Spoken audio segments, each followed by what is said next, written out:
All right, another day, another review, right? So it is May 9th of 2024. Yesterday I finished the first Dresden File book, Stormfront, and today I finished another book called Planetside by Mame. Mame. Michael Mame. Sure. Planetside, which is the first of four books in the series.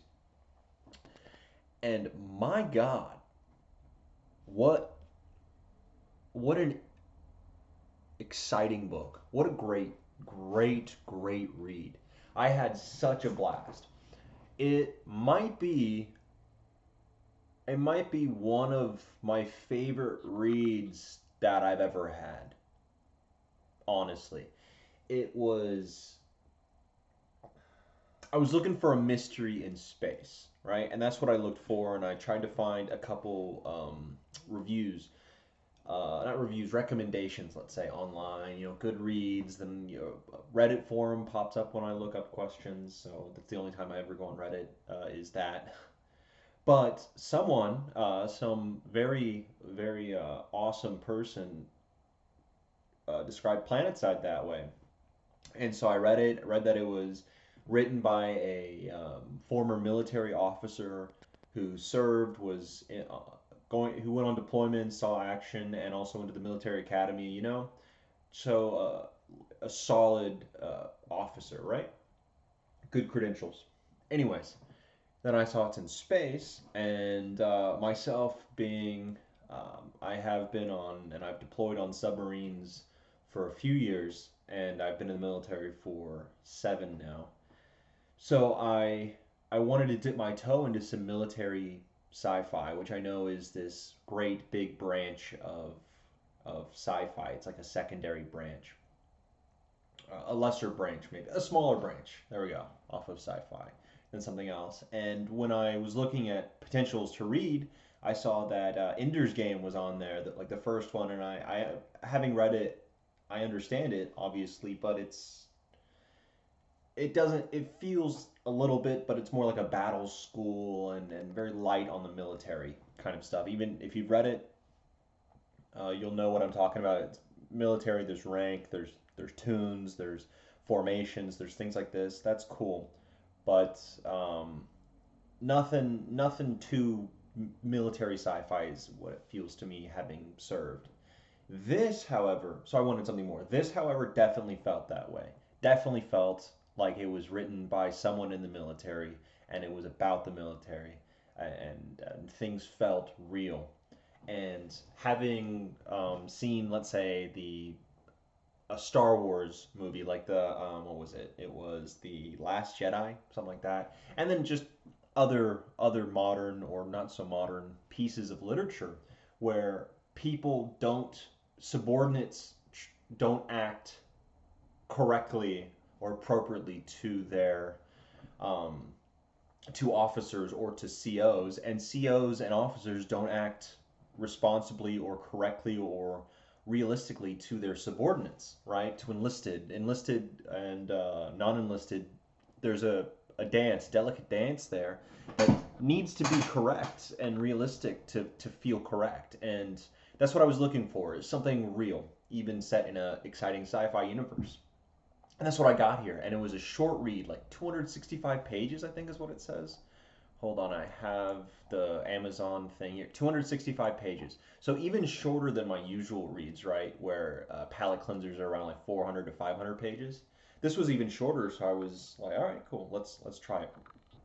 And good God, it blew by. It blew by. It was so good. Everything felt right. The main character was great. We didn't have to hear about sob stories. We didn't have eternal flashbacks. We didn't have anything like that. It was no nonsense, forward, acting like a acting like a colonel would, which was great. And the people themselves talked like a regular military people, how they would act and talk as well, which is great. The mystery was solid.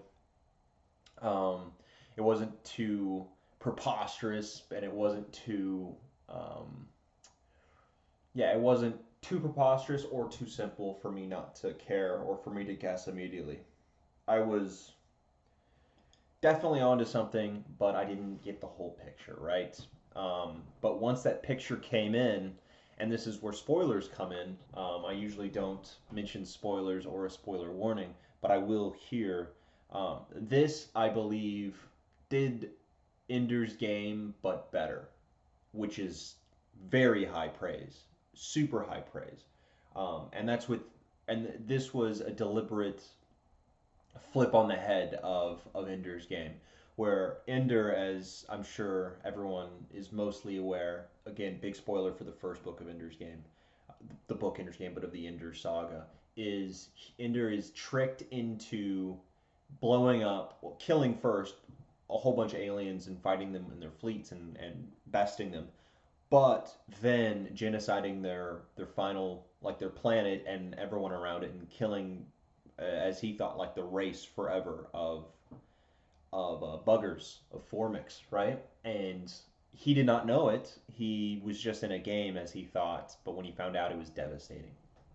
Now, this book flipped that on its head, and the the main colonel Butler decided, was in a situation where, he realized the planet with its inhabitants of millions of technical aliens, they were more technically savvy than expected. They were now, they thought 95% of them were on their side, but he realized that that number was now unknown, and it could have now be more than 90% were against them. There's one single like planetary, orbiting, station around where they're at. That's like all their force. That's where all their forces are centered. They have, bases on the ground, which are surrounded by what they thought were friendlies, and then any reinforcements are months and months away. Right, so they're kind of alone, but they're pretty safe because the enemy are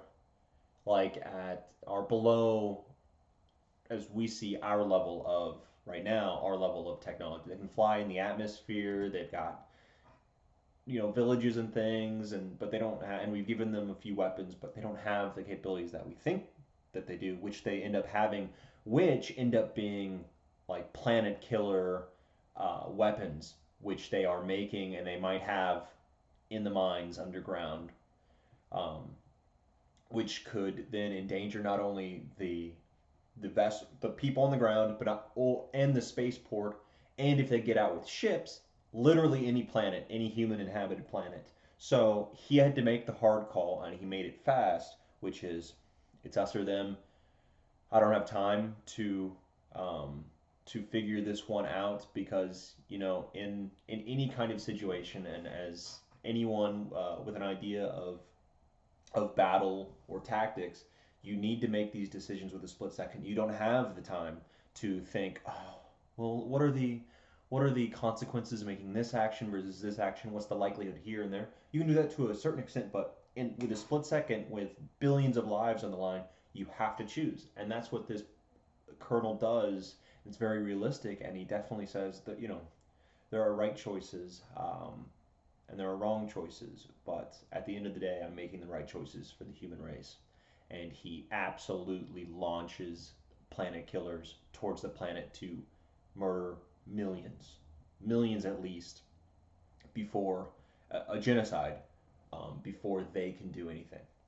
And he does it and puts himself up for, like, arrest me, send me back. I did what I had to do, and then the book ends, and that is wild. It was so good. It was so good. I was floored because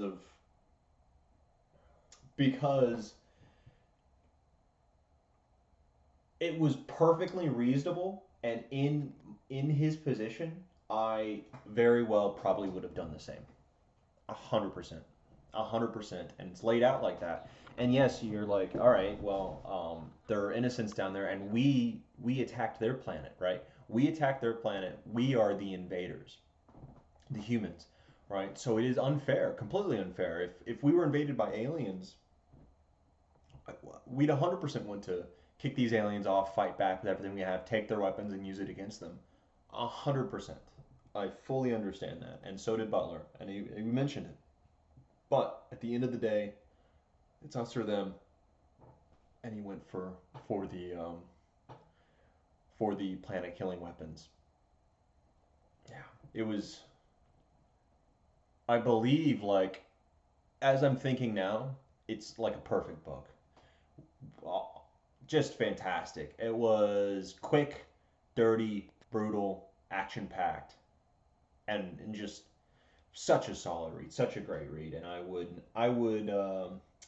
I fully am looking at reading the rest of these books. If they keep this sort of flavor, this sort of quality, the rest of it, even just touching it, then that's a hard thing to beat. It's hard, and who knows? Maybe this is my first foray into military sci-fi, and maybe this itch is finally getting scratched, and I might find even better things. And certainly there are bigger books out there, and bigger books lead to you can flesh out things, you can have a whole lot more. But with this being what it is, it was perfect. And if the military sci-fi genre can get better, which from what I've seen on reviews, they can get better. Maybe they will, but that's a hard bar to go over. And so, if that's the case, then the sky's the limit. Because this was wonderful. I have to give a rating. I maybe its length. Its length is the only thing, but then its length is such a good because it's a fast punch. It's a fast punch. Ah, I do this off the cuff, right? Like so. I think I might have enjoyed it right now more than Ender's Game. And Ender's Game is like a 9.5 at least. I don't know what I think I have a video on it. I don't remember what I rated it.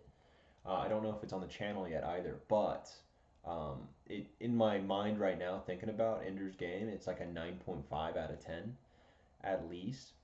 Um, this might be a 9.6 to 10 range. Like, yeah, I don't know even know what to cut down on it right now. Maybe that comes with time, but we're very high up on some of the best books, fiction or any book that I've ever read in my life. So, highly recommend it. What a incredible read, and I will be reading more of it. All right, next one.